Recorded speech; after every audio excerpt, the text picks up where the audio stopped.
turn off the subjectivity, like mathematically, and say, here, what's left over is objectivity. It's like using logic. I mean, the full set of logical processes includes the illogical ones that people use. I mean, people can process ideas that way.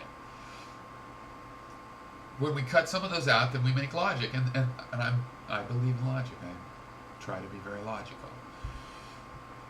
But we're simulating that. We're subjects.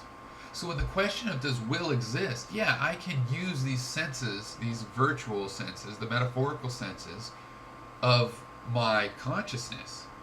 And again, I'm saying it's a fact that we have those in our conscious because that's how come we can dream.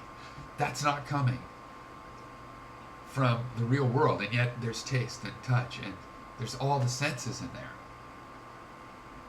in our dreams. So obviously this conscious thing that can sense things from the brain has at least among it analogs of all of the physical senses.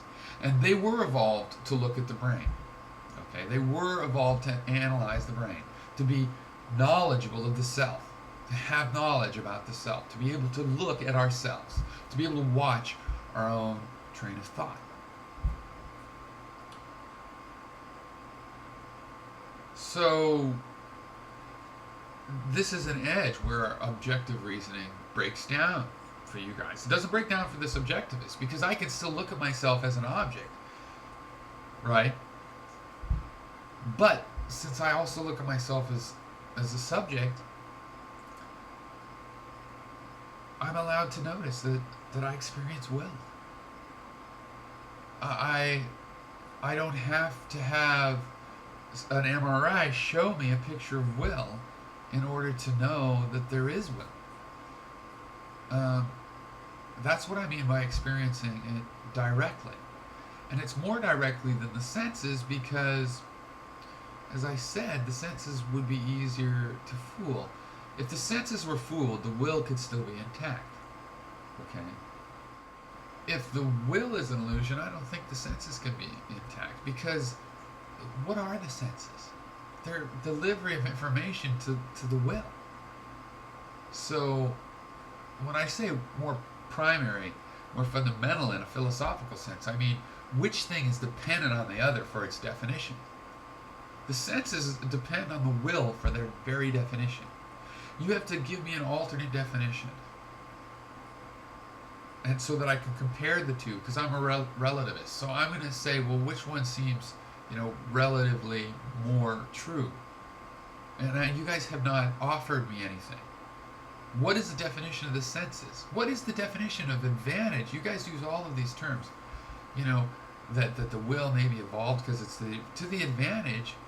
What purpose does the will serve to advantage anything? The will is the thing that defines advantage, right? The will wants food, so it's to its advantage to find some. The will wants to procreate, so it's to its advantage to find some. Progress, such as through evolution, is defined with respect to wills. So you have to have something that fits in that place because we really do experience that. And the thing is, okay, I'm a subject. I don't really know if you guys all experience free will. But I know that I do. And I know you guys seem to, okay? And I know you guys tell me that you do. So, and even you guys that say, no, I don't. Like Modern Mystic is that, advanced in this. He's like, no, I don't feel that way. But he still uses terms like, deciding things and telling us why he did something. I mean, no, he says, I did this, I haven't made a video because of this or that, or I don't know. I mean, there is no reasons why that he could tell us. I got a sandwich because I was hungry. No, you got it because you've been rolling downhill as a chemical reaction and it just got to the point where you grabbed a sandwich. Totally coincidental that you needed sustenance because your will couldn't drive that action. There is no doing this to accomplish a goal. It all just happens like water flowing downhill. It doesn't do it so that it can wash the rock down the hill. It just flows down there and the rock happens to be in the way.